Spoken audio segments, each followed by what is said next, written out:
it's my great pleasure to have the opportunity to share a conversation, an interview with Madhav. He's a man who needs almost no introduction, founder of Pratham, an organization that many of us know very well and admire deeply, that has been able to extend education to over 35 million children.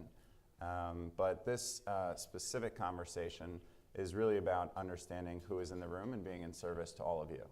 And so one of the things that we discussed previously was perhaps we would start just by understanding who is here. And so maybe you can raise your hand if, first off, if you're a student right now. Seems like we have a lot of students. How about any teachers in the room?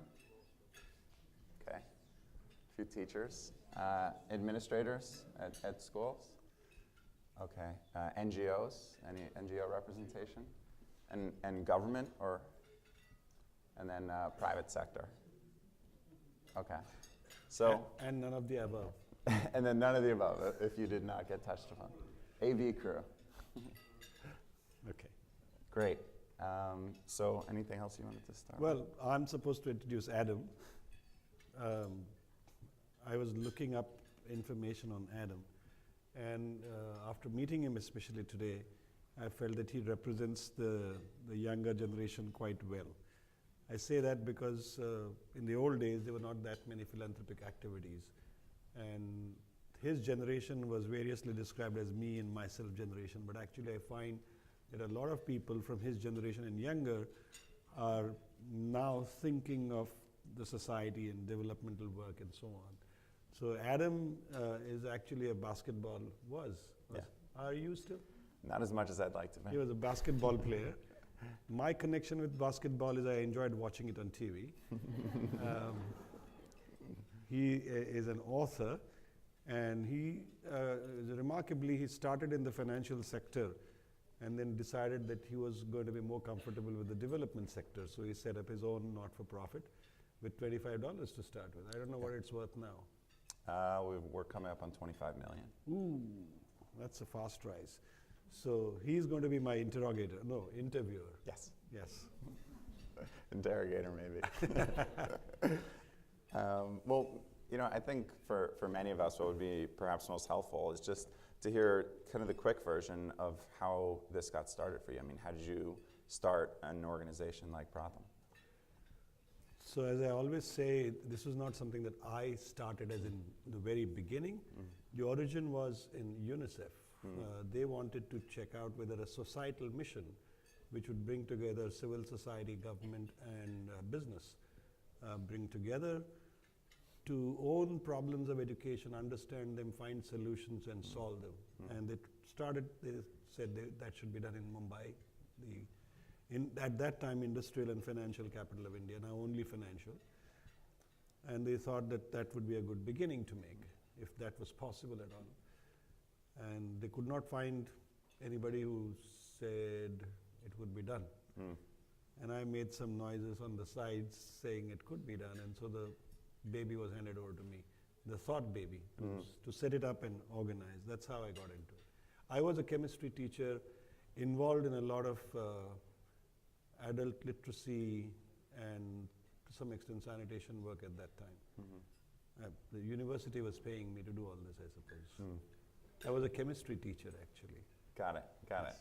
And so once this organization started to grow, and you've obviously taken on so many different areas of the model at this point, one of the things that we talked about on our phone call a couple of weeks ago was you guys don't run schools, and yet you reach tens of millions of children. So how do you go about doing that? So when you say tens of millions of children, there are two ways of doing it. One is we directly work with children. So there are Pratham staff who also engage local volunteers and do certain work. That today is roughly about 500,000 children every year. And the other one is that we work with governments, state governments, district governments. India, to describe India, is 34 states and union territories, 35 at the last count, I think. And then every state has districts, and the districts has what we call blocks. And these are all administrative units. So we work with governments at different levels as and when possible. So, so those two together make this Got it. number of 5, 7 Sure. millions or whatever. So we don't run schools, as you said, and that was a decision that was taken almost at birth, because the idea was not to set up schools, but to look at public investment in education and make it more productive. How do you, so our tagline is every child in school and learning well. And what we find is that the productivity of the public school system, and with apologies to James Tooley sitting here, also of the private school system, that people individually or as governments invest in the school system, but you don't get the kind of outcomes that you want or you would desire or you expect. And so is there this combination of forces, civil society or people beyond civil society, government and corporate sector, can they work together to look at the problems and solve them? So the way we do it is, one model is a Pratham full-time person will go into a village and say, talk to local volunteers, young people hanging around, and say, how about we do a whole census of your village? And if there are, say, 300, 400 households, then they quickly work out. We have a simple, very simple assessment tool, which doesn't take too long. A child can be assessed in under 4 or 5 minutes, almost. Well, a little longer than that, because you want to give the child a little time. Right. And then these 3, 4, 5 volunteers go through all the houses and figure out how many children, we focus on, say, 3rd to 5th graders, can read, write, do basic arithmetic. And then that's done in front of the parents, usually. So the village at the end of it actually knows what's going on. And so then the proposal at the end of this assessment, which takes maybe a day or two, is how about we start something in the village so that all these children can learn to read and write and do basic arithmetic in not too long a period. And then this person, the full-time staff, will ask again the volunteers, would you like to work with me for a short period of time? And invariably people come and say, yes, we would like to, if it's just 8 or 10 days. And then we'll conduct what we call learning camps. So this individual is assigned, say, 6 villages for the whole year. Then he takes village A, runs this learning camp for about 8 to 10 days. Then he goes to village B, runs a camp for 8 to 10 days. Then goes to village C and conducts a similar camp. And then comes back to village A. And the kids are waiting, saying, now what? Yeah. And then you do the second camp and so on. Depending upon what the baseline is, it could be 2 camps, 3 camps, 4 camps. And we find that every 8 to 10 day intervention leads to progress in children. And the way, again, that is done is not group them according to grade, group them according to their abilities. And as they progress, these groups just vanish, because then everybody, most everybody, becomes a reasonably fluent reader, can recognize numbers, can do addition, subtraction, a little more effort, and they get into multiplication, division, and stuff like that. And that leads to a change in the, first of all, among the children. Teachers get interested, and the parents, most of all, saying, why are you going away? Why don't you run a school here? And we say, no, that's something that the government, the school has to do. So that's how we go about doing it. And in doing this, the classes are conducted invariably in the school. So when the village sees that so many children can't read or write or do basic, and surprisingly, parents don't know this. They think my kid is going to school, so must be learning. Right. So once they realize that, then the school teacher also is kind of under pressure, or sometimes volunteers saying, okay, 2 hours in the morning you can have the school for yourselves. And then the whole school is converted into a learning camp. But since it's only for 8 to 10 days at a time, it's not considered a big interruption. Very often the district government or the state government will say, it's okay, go ahead and do it, because it leads to overall improvement. Got it. So often it's not a very tight agreement. It's on the spur of the moment. Right. It's done right there, not very long term. and then we progress. And so for the people that are in this room, again, students, teachers, administrators, NGO leaders, private sector, government, what are some of the biggest learnings that you've observed from this specific model? Well, one is, and we bring out this annual status of education report across India.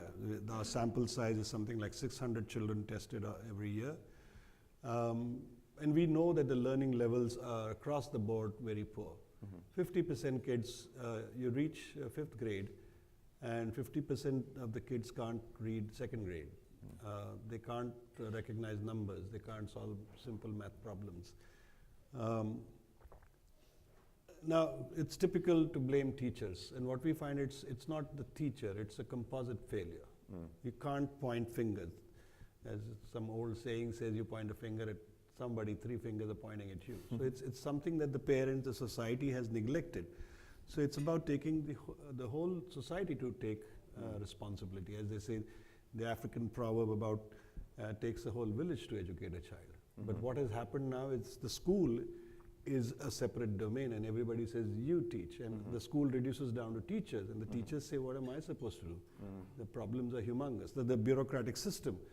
So the system is a big problem. What we know is children just love to learn.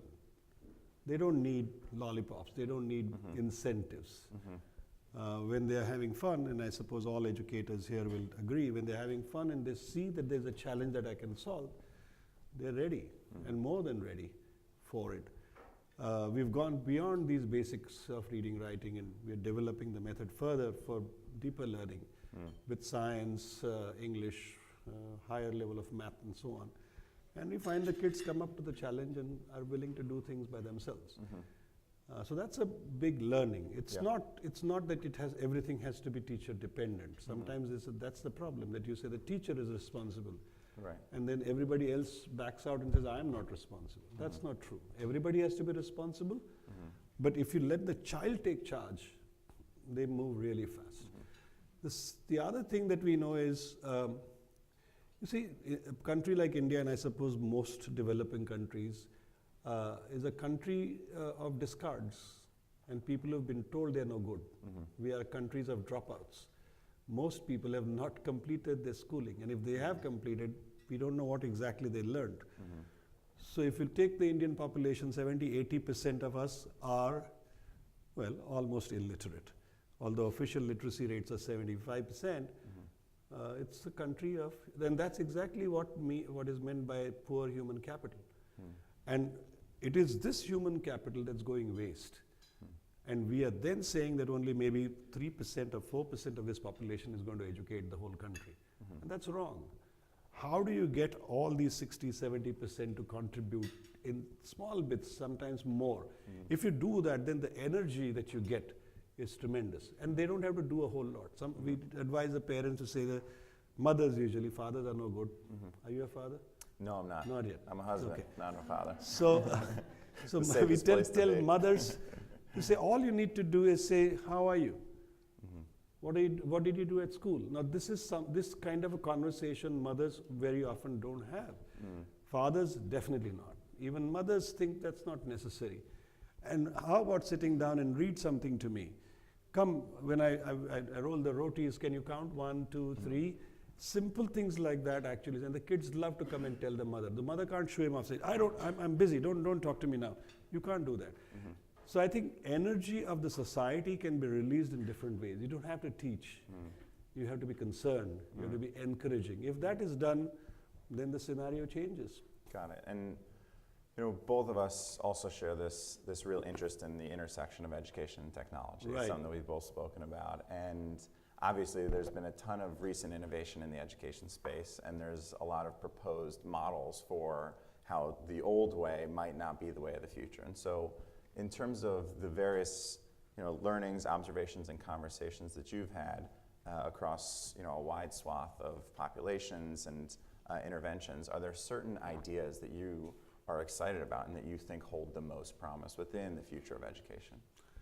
Yes, so when technology first emerged, and when personal computers came up, everybody started talking about putting computers then Negroponte talking about a $100 One laptop a child. One laptop a child.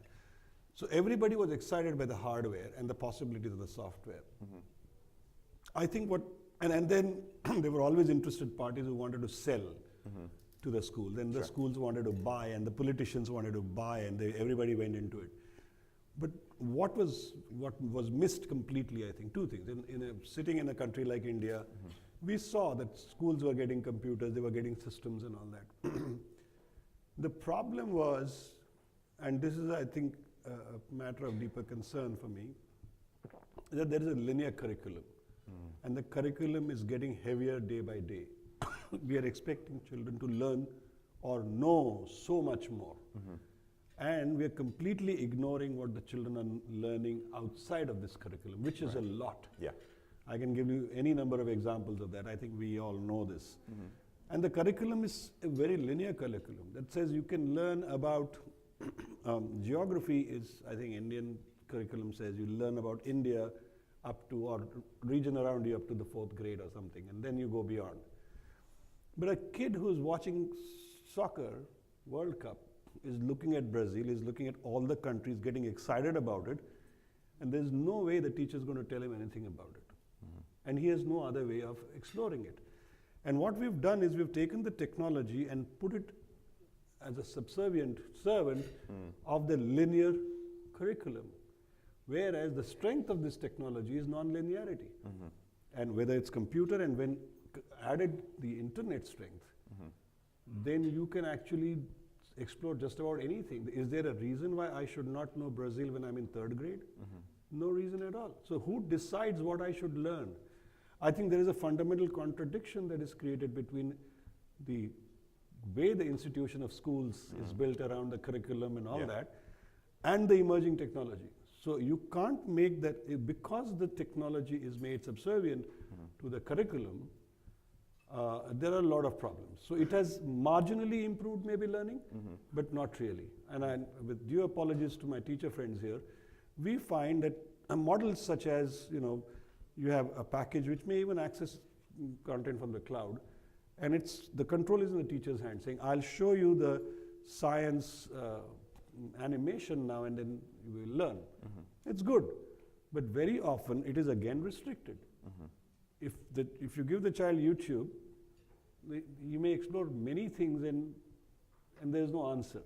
So I think the technology is democratizing, but we have to understand that it is non-linear, and how to organize this non-linear learning into knowledge is the big challenge. And if we can do that, and Shogata Mitra, I'm inspired by the work he does. I've learned a lot from him, and we're using a piece of what he does, not the entire thing. Right.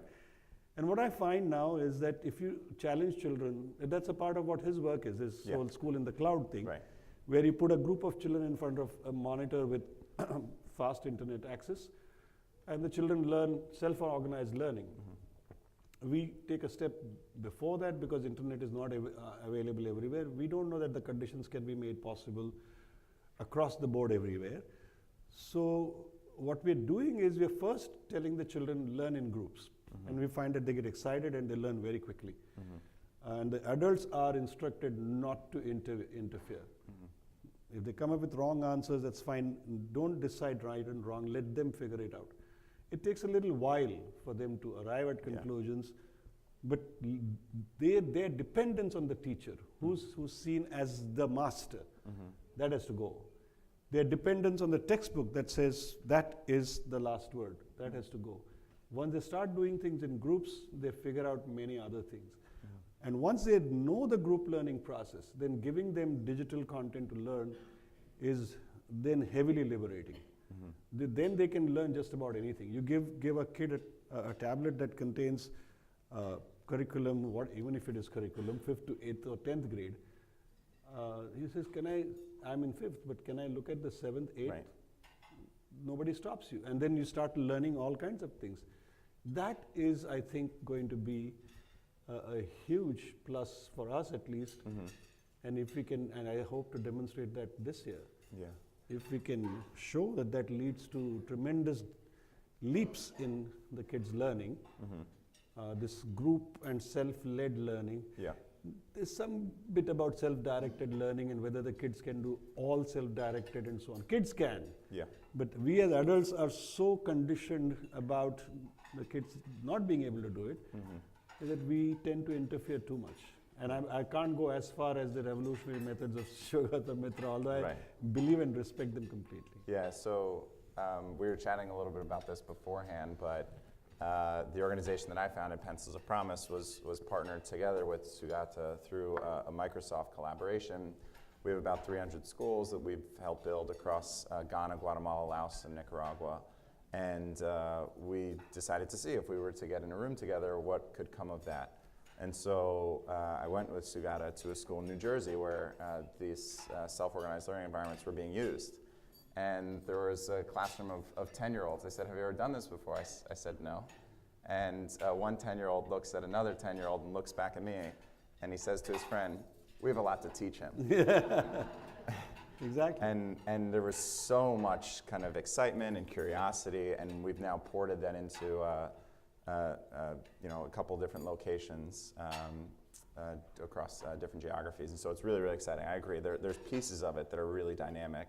I don't know if the entire thing can be used, but you also see things like KA Lite, the Khan Academy Lite, that's creating the offline version that's really interesting. So I want to move into another direction, which is about vocational skills and the connection between education and employment. And you heard it in the panel that was on stage just before this session, where the former president of Nigeria was talking about how he was meeting with all these young individuals who are graduating with a degree, but the degree doesn't lead to a job. And so you were sharing with me that that's a really big focus for you going forward. So I'd love to just hear a little bit about your thinking on that link between education and employment and the role of vocational skill training. Yeah, I think vocational skills training has to be is understood differently in different countries. In our country, the reality is that about 90+%, 93% of the workforce is in what is called the informal sector. Most people who enter their first job are contract laborers. They are not employed by the companies. 70% of the kids will never join 11th grade. They just about get to 10th. 50% will never cross the 10th. All these are growing up and they want a productive life. How do you get them jobs? The degrees are too far off. And even among degree holders, I don't think industry businesses anymore looking at the degree for jobs. It's a complete fallacy. They're not even looking. That shows that you are of a certain age, and it's a filter that says you've actually sustained, you've suffered, and you're capable of suffering. Time-based, not competency-based. And you're capable of suffering some more. Other than that, the degree really doesn't prove anything anymore, as a rule, almost as a rule. Exceptions are there, there's some bright and brilliant engineers and so on. Otherwise, it doesn't. Now, the question is, if all these young people come up to a certain age and the compulsion is for them to start earning a living, for no other reason, but at least out of sheer self-respect. Because the parents are saying, what are you doing? And the parents really have no answer. You are in a place where there are no jobs, so you have to probably migrate, and you're not ready for that. And so there are multiple issues and problems. So maybe I'll explain what we did with this technology. Again, we just put the whole thing, we were training people to become masons, electricians, auto mechanics, hospitality workers, serving tables or doing rooms and stuff like that. And it was, we used to have a 3-month residential program, and it was costing a bit. And I said, what do you do? Because a lot of the time was spent in classroom learning. And we turned it around and created simple modules of training that the groups of students could watch and learn. And the next thing, they had to be in the so-called practical workspace where they had to fix things.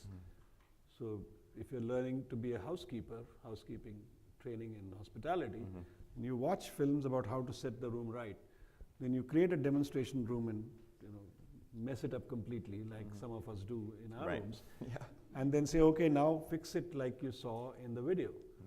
And then tell them that you got to fix it in such and such a time, and what went wrong, what went right. So we put the whole thing on tablets, on laptops, and told the student, this is what you will learn. And during the day, they were practically like working wherever. It was the same in being electricians, same being auto mechanics. And we found that the course that ran for 3 months, we could reduce down to almost 1.5 months. But we said, let's make it 2 months because you need some breathing space. You can't just cram. We may go back to 3 if we think that some more skills can be added. The point is that for those who have not done well in school, in this academic filter that we've created, for what reason I don't know. I mean, somehow everybody has to learn this physics and chemistry and math. STEM is a great idea, but how do you teach? What do you teach? To get them to get ready for jobs, the entry-level jobs, is really helped by something like this. They again, the same logic applies. A group of 4 or 5 people in a team. Yeah. And working in teams is an important workspace skill as well. You learn very quickly. The connection is very strong. Now we are going to the age group of 14 to 18, which is the pre-employment age group. That's when they're already frustrated with schools. Yeah. And say, how do you learn these group skills and get introduced to the workspace? And then if you want to go back and learn, so I get excited about working as an electrician, and I know how to do it. And if I'm a 14-year-old, I'm not going to start work till 18. But can I take a course in electrical, whatever, basics of electricity? And that course is available. And it's on a tablet or it's available online. So it actually says you can go back into the formal learning process as well if you want to. Yeah. Because all these years you were not excited, but now if you are, why don't you start pursuing that? You don't have to learn chemistry alongside. I mean, you can learn almost all of electrical engineering without knowing your chemistry, almost. Right. So that kind of brings up this idea around lifelong learning, right? I mean, before there was this traditional pervasive belief that education was, maybe the ages of 4 to 22, maybe then you went on to some higher level degree, but that there was a finite point in your life in which you were receiving an education. And then you use that education to then derive economic means. Right. And I think what's really drastically shifting is this commitment to lifelong learning. People are kind of finding informal methods of learning throughout careers. Part of that is online, part of that might be on a mobile device, part of it might be, through their actual job and shifting jobs. And I'm part of the millennial generation, and I think what you see in millennials is they don't stay as long in certain roles. And so, you were sharing with me a little bit about your role shift that's coming up, and there was a lot of recognition in what you were describing, and that I've gone through something similar with my organization. And I find that oftentimes that's because your learning curve slows down and you gain an interest in a new area and you want to kind of double down in the learnings there. So one, could you just talk a little bit about your decision criteria that went into the upcoming shift in roles for you personally? And then secondly, how you think about that journey as a lifelong learner. So what Adam is talking about is my decision to step down as the CEO of this big organization called Pratham. And a colleague of mine who's been working with Pratham for the last 18 years is going to take over. And the logic there was quite simple. If it's an institution, earlier we started like as a movement, it was different. But if it's going to live long, then succession is an essential part, and the whole organization has to understand that it is not run by one person. So that was necessary. So now succession is going to become a part of our entire organizational culture. So everybody knows that it is not person-specific, whatever we do. So that was the reason. This lifelong learning earlier used to be an ideal, and it still is, but it's now becoming a lot more of a necessity. Coming from the fact that jobs are changing. Within your job, so much changes. And if you don't relearn, then you don't have place in the industry. So many things are changing dramatically. So you need to have access to learning tools. And I'm not saying necessarily institutions. They may be institutionalized or they may not be institutionalized. That is something that is required. And the pure joy of knowing, and that hopefully will grow. We see that people are tiring of the television. And actually the internet is becoming much more popular with smartphones and stuff like that. So I think continuing education is more like learning every day and trying to enjoy that learning process. How will that catch up? And sooner or later that will. If it is forced, and if it is forced in the sense, now you have to go to continuing education centers because you're out of a job. Right. That's different from saying I enjoy learning. I have a new passion for area X. And I can discover more things. And if I lose my job or if I have to change my job, I might do something. Earlier, the continuing education process was a part of, I think, social thinking, that a person should be a continuous learner. But on the economic side, it was as though you join a continuing education center only to now that you're going to find a new job. Right. But if you start with this group learning process or the self-learning process, then you become a learner for life at a very early age. Like you become a reader for life if you start reading early. And then you don't give up books. So if you start with this idea that I want to learn and I keep learning, then it's more than likely that it'll convert into a continuous learning process. And now the tools are at least all there. You don't have to go to a university. In fact, I feel that our old institutions of school, universities are getting redundant. In the way they were organized. They may change they have to change their form. But they are getting redundant. And that's something that we need to recognize.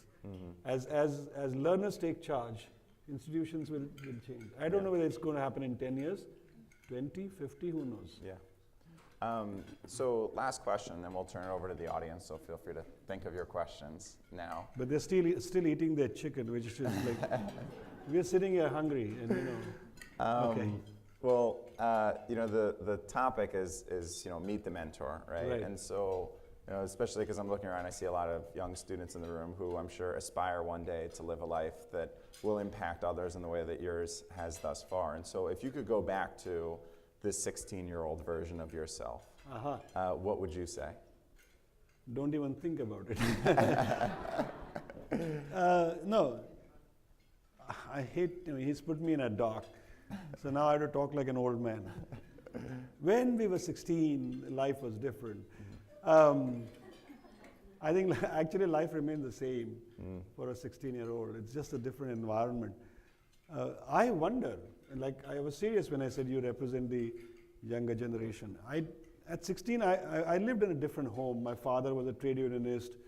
Our home was office by the day and sleeping place at night with several people of different caste, creed, religions, languages staying in one place.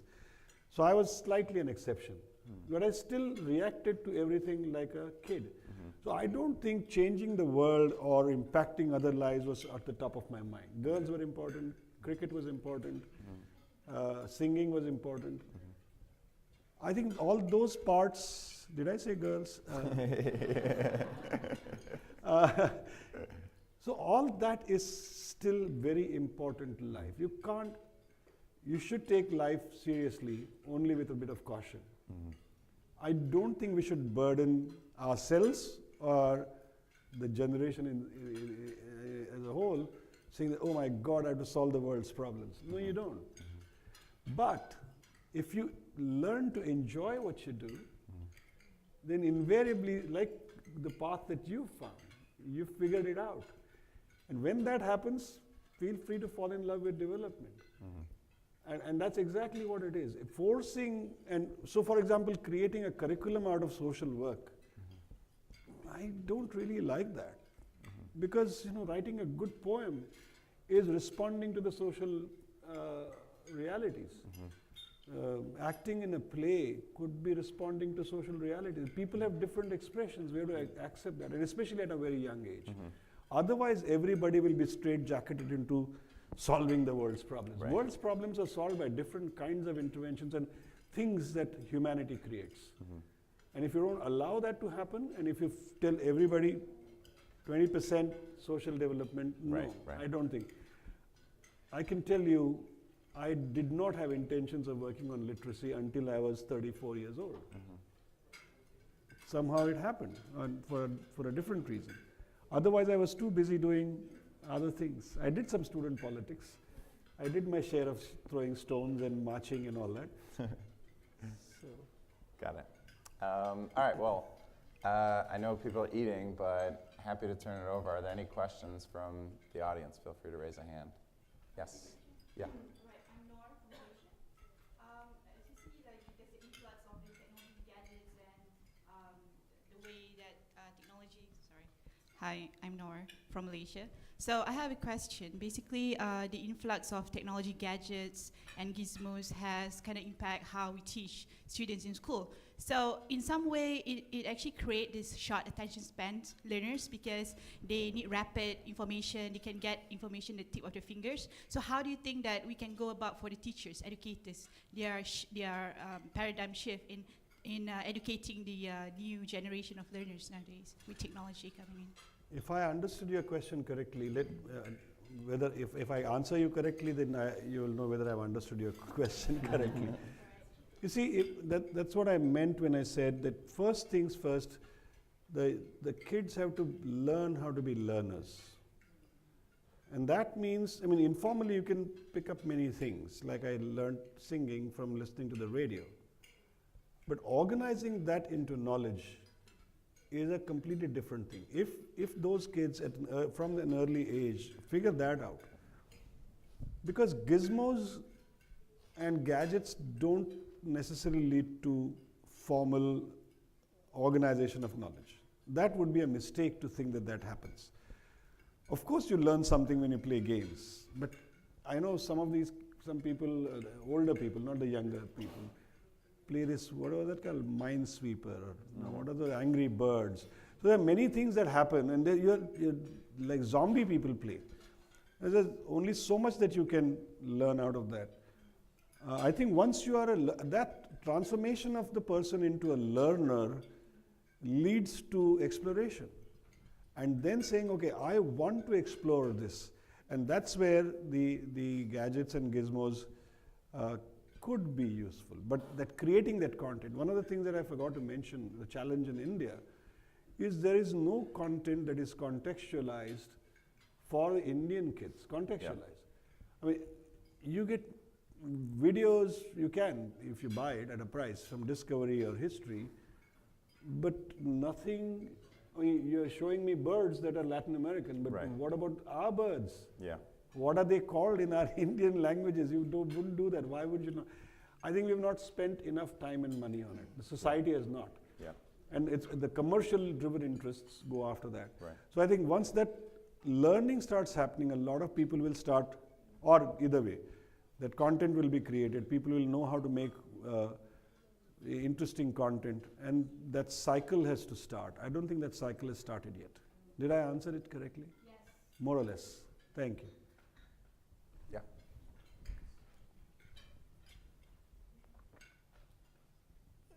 You are approaching millions of students. I would like to know what is the role of technology in what you're doing right now? So as of now, in the actual teaching learning process, there is no role of technology in what we do. Not yet. This year, after I gave up my position as CEO, I'm going to start focusing more on how to use technology and whether it actually helps to use technology on a large scale. Right now we don't, but what we do, if you want to see where we use technology, then at any given point there are some 1,500 full-time person staff who are working in different villages.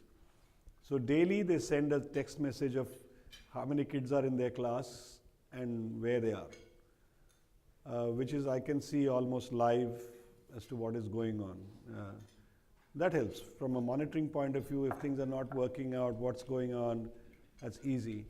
We also have regular assessment loaded onto a platform where we can see if our own efforts are being productive as predicted and for what we are spending and all that. So it's mostly in a monitoring, measurement, evaluation kind of framework that we're using the technology. But going forward, we're starting shortly in about 2-3 months, we'll be in close to 800 villages where we are putting together this thing about tablets in a village which can be used at different times by different age groups. So school-going kids were using out of school hours. We have a second chance program which is for young women who dropped out of school for them to complete their high school education.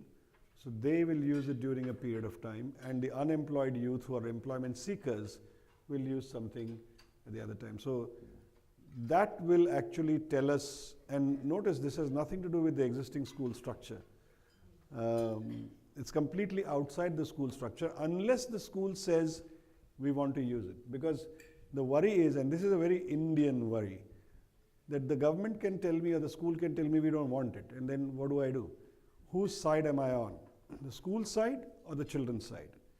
If I take the role of a parent, then I'm on the children's side. The school will adjust to, if this works, then the schools will react, and then if it works and if it's good, then it can be mainstream. I'm certainly not a salesman for software companies or hardware companies. Then we'll see. If it works, it will be evident.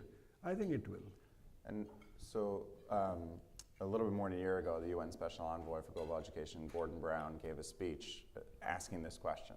You know, what is the role of technology for marginalized youth?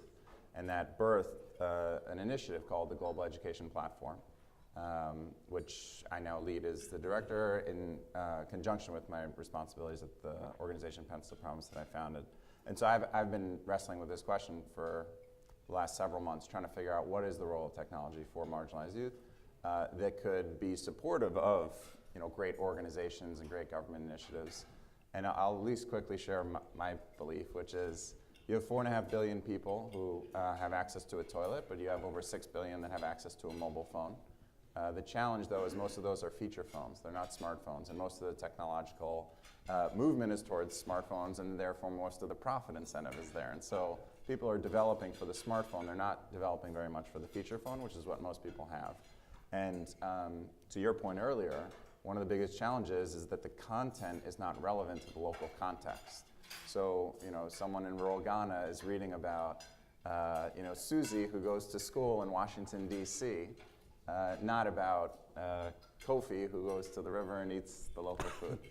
And so what I'm hoping to do across the course of the next year is to enable a library at free or almost close to free, low cost, or hopefully free. Local content relevant to the local context that would be available between 100 and 1,000 plus books on every feature phone. And so if anyone wants to work on that, please come up to me and chat with me about it, because that's really where this global education platform is going to be focused on for the next year, and it's only going to happen through partnership and collaboration.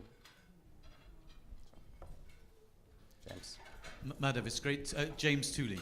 It's great to listen to you, Madhav. I'm full of admiration for all you've achieved with Pratham. Every time I speak to you or hear you, there seems to be some other achievement, and it's really terrific to hear you. Quick question. Have you ever been surprised by anything you've discovered or been led to change your mind about anything in your work?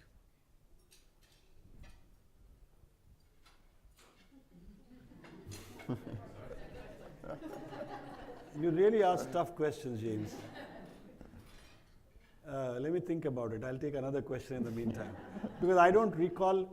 I think that's the answer. I've been I think he was exhilarated. surprised by the question. I wasn't surprised, but exhilaration. When we first discovered how quickly children learn to read, I had not thought about it. I had thought about it because I used to, tell everybody how my daughter learned to read, and without teaching her. And then one fine morning, after several years, when she was already grown up, I said, if my daughter can learn like this, why can't the other kids learn? And that's how we started experimenting with the learning to read technique, which is, I call, multi-stimuli sort of thing. You don't teach, but let them do this, let them do that, and they will just pluck it out of thin air. And when I first heard the results from this experiment, which was being done in 3-4 different locations, everybody had the same common observation. The kids just pluck it out of thin air, and they are reading, and they look surprised. Oops, how did I read that?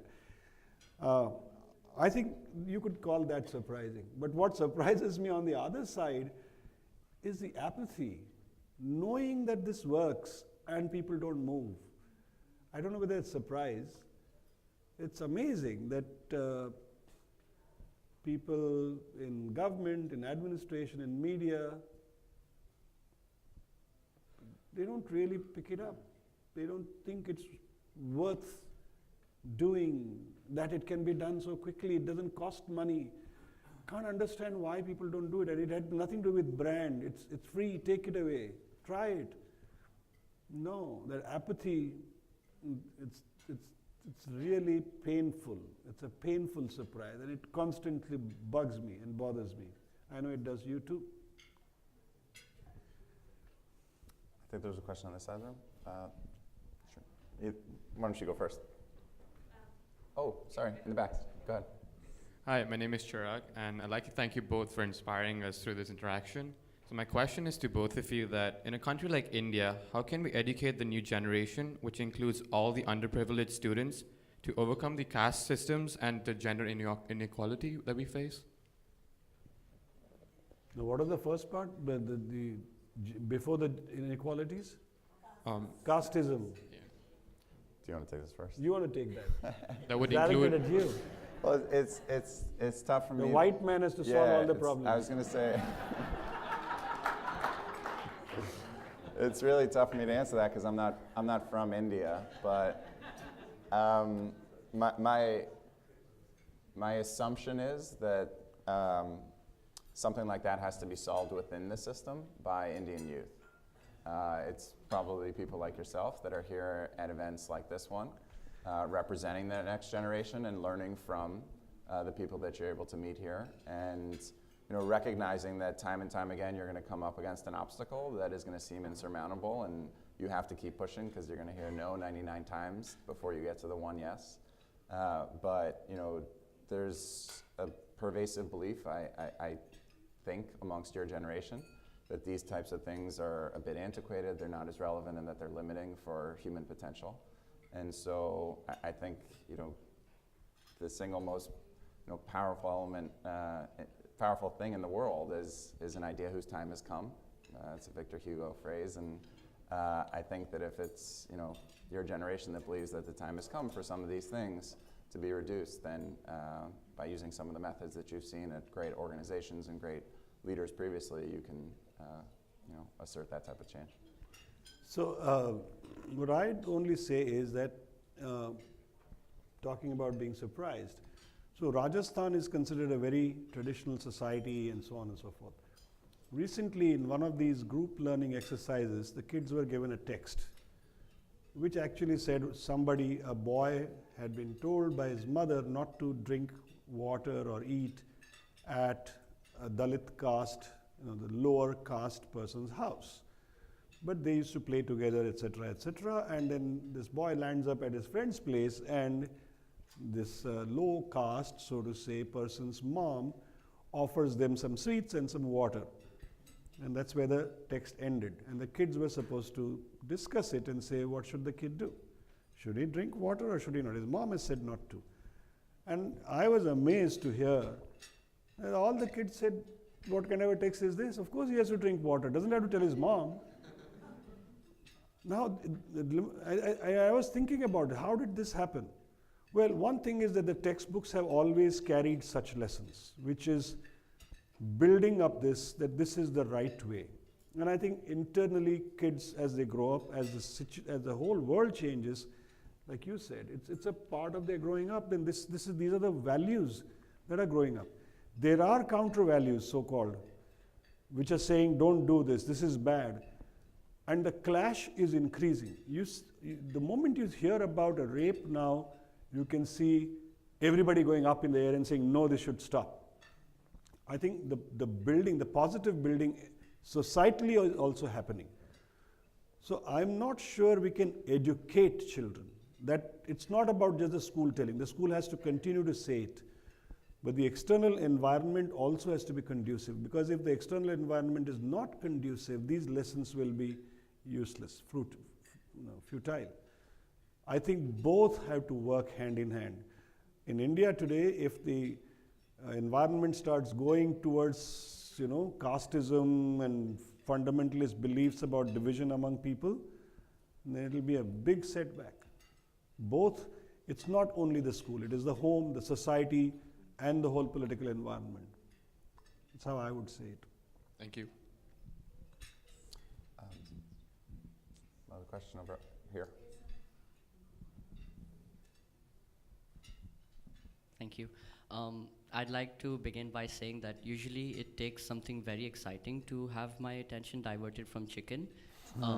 But this time around, your words were literally He's going to be a pulling me away game from changer. it. All right. My question to you will begin within a scenario wherein a teacher sets a class a particular question, and half the class sits and goes back home and diligently works on it, does all the calculations and solves it, and the other half switches on their computer and Googles the answer and writes it down. Now, and it's a common scenario. I've seen it happen many times. I confess to having done it a few times myself, and a few times. My question here is that I see only one advantage among the Googlers, which is that they save time. I want to know what are your views upon this? What are the possible advantages and the possible disadvantages of a continuation of such a method of completing work in a school setting? If they were just copy pasting it, then I'll say they're losing. Googling for answers is different from Googling for text which you can copy paste. Copy paste will not, okay, it can be useful also. In fact, Shugato's thesis is there's so many things available on the net, why do you have to remember everything? You don't. So why waste time in that? It depends. If you are trying, shortcuts are good. Sometimes it's smart to not waste your time. There are other things to do. I remember that I did not spend more than 20 minutes doing homework, and those 20 minutes were my train. I went by train to school from Bombay Central to Khar, and it took 22 minutes for the train. So 20 minutes was all that I spent on my homework, which is not hard to say what kind of homework did I do. There was no Google either. Of course, that's not to set it up as an ideal for you. But I think that answer is only if you say that you're doing cut-paste job and not concerned about what you've cut-pasted, then that's not a good thing. Good thing meaning, that's what I think. But actually Googling to find answers could be the right thing to do, but then the question that is asked should be of a much higher order. And this is, if you watch Sugata Mitra's TED Talk, I would encourage you to do that. Sugata Mitra is S-U-G-A-T-A, M-I-T-R-A. See as many videos, he talks about usually similar things, and see what he says about this use of internet and so on. He's of the firm belief that you're wasting time when you can find out. But he says if you ask a very higher order question that you cannot cut paste, okay, then the fun begins. Then you are really exploring and looking for the answer. Give you an unanswered question, then the fun begins. And that is a skill that you need to develop. How do I explore? Solving questions is if you know something and if you know the formula, if it's in the book, then you will solve a problem. But that's not about it. If you are going to acquire new knowledge, then you have to go beyond the textbook, beyond what the teacher has given you. And that is going to be an interesting journey. And that unfortunately doesn't happen. That is the kind of learning. In our days, I remember, only recently that changed. We were, even after we went to college, we had to deal with log books. Do you know what those are? Yes, we still do. Log tables, not log books, log tables. And the computers, little calculators had already come, but there was a ban on those calculators. You should not use. There's still a ban on those calculators. There's still a ban on those calculators. Still ban. That's ridiculous. That's completely stupid. Why? Now you should be sitting with your iPads or whatever and say, unless it's a competition to solve arithmetic problems, that's a completely different ballgame.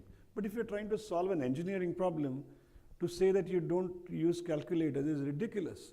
Now, this is where institutions are lagging behind. When the kids are ready to go high, you got to figure out what is the right way to do. So I'm saying now you should be able to give kids Google and say, find out. But you know what? That's not in the curriculum. So you have to go back to your textbooks. If the textbook says 118 elements, those are 118 elements. If the textbook says 119, then it's 119. God knows how many there are actually. I'm a nuclear chemist, by the way. So I think that creates some issues. It's the thing about what you should be doing. Sometimes you are smart and sometimes you are stupid doing that. Figure out which one when.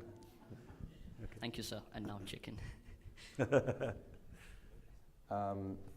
So do we have time to, oh, 2 more, okay, go ahead. One here. Sorry, All right. Oh, there's one here and one here, okay. All right, wait. No, go ahead. no, go. There's one there as well? Why don't you ask it and we'll try Go ahead. All right. answer it quickly. Madhav sir, I acknowledge everything that you have done up till now, especially all these years, just throughout these villages in India. But I'd like to just state that some of these villages still have that particular mindset about not letting the girl child out of their home and restricting them to do the household chores. So over these past years, have you encountered any such incident which you had to tackle?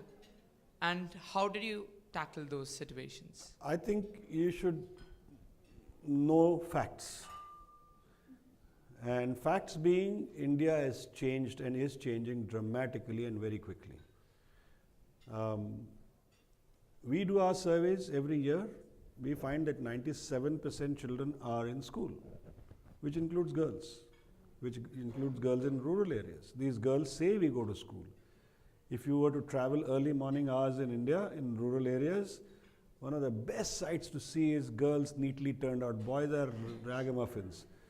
But girls neatly turned out, and we do criticize about children not learning and all that, but guaranteed result of girls going to school at least for 5 years, 6 years, is that the next generation always learns and learns better. And let me assure you that that discrimination in India is almost ended. There are communities, there are places where this is happening, but it's changing very fast because mothers are getting educated. Mothers, and I can tell you I heard this from 25 years ago, women started saying, I'll educate my girl more because she's useful, these boys are useless. And if you see how the gender bias is, it is in the northwest of India, Haryana, Punjab, and if you going towards Central Asia, remember, this is a whole pattern. Even that is going to change. It's a sight to see them cycling in uniforms. Absolutely, even walking is one of the most beautiful sights. Those additional benefits to girls to cycle and go to nearby. In Bihar, and that's happened in Assam, so all over the place. So I think first of all, I wouldn't say that this mindset has not changed. It is, what you have to observe is it is changing.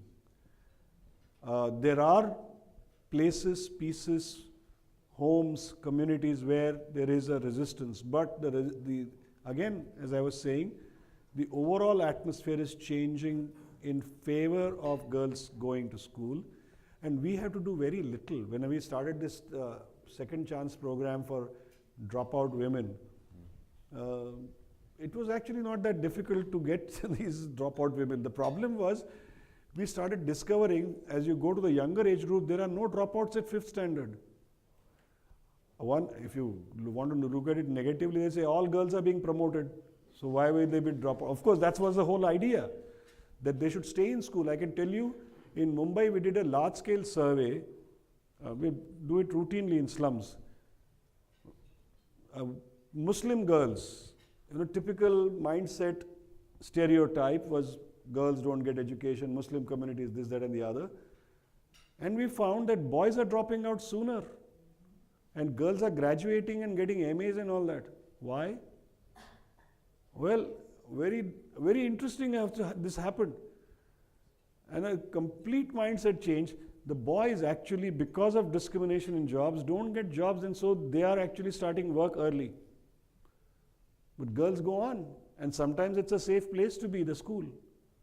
So girls are much more educated. So I think we have to get rid of some of the mindsets, stereotypes that we have created in our brains about what is wrong with the world. And I don't know how long ago evidently you live in Dubai. Yes, sir. When did you leave India?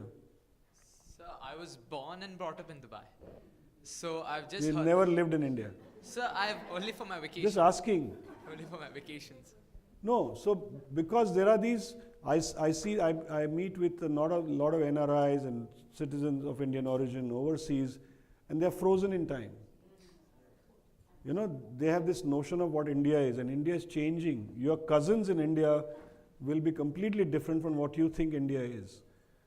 I know that there are many overseas Indians in the United States who are very conservative religiously as compared to their cousins in India, and particularly girls. So anyway. Yeah, so I think we should write some of these informations and give you and say, read this. This is, so don't, all knowledge that is in the textbooks and the universities and schools is frozen knowledge that's 28 years old at least. A lot is 100 years old. So believe in Google. Okay. She had a question. Do we have time? Okay, sure.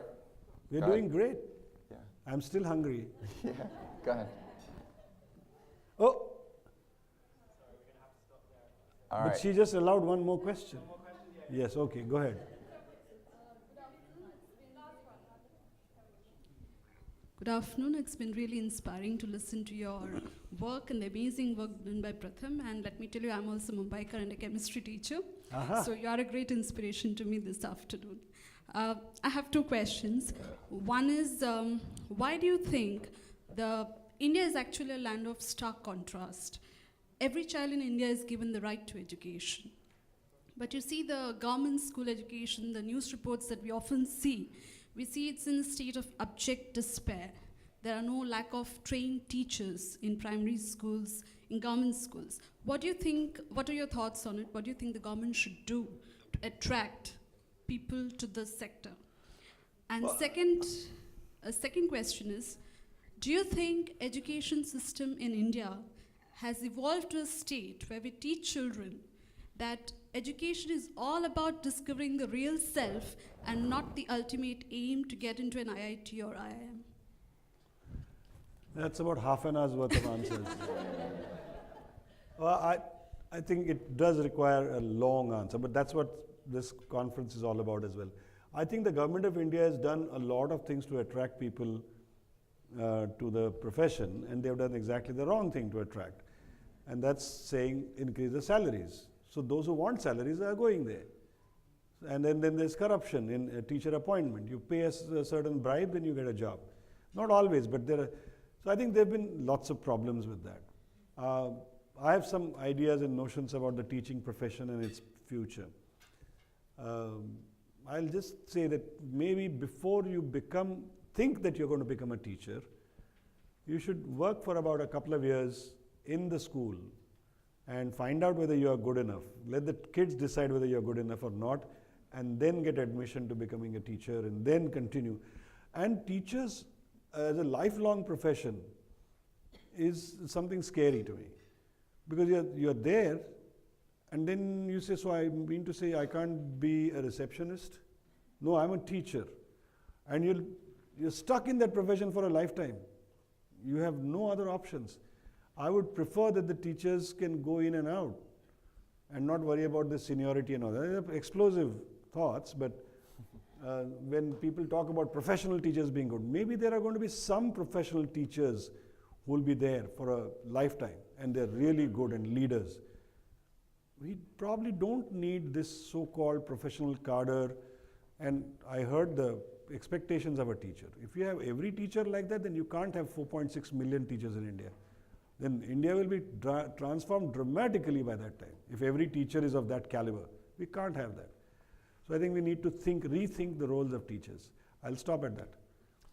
Thank you all. Thank you guys for coming. Thank you.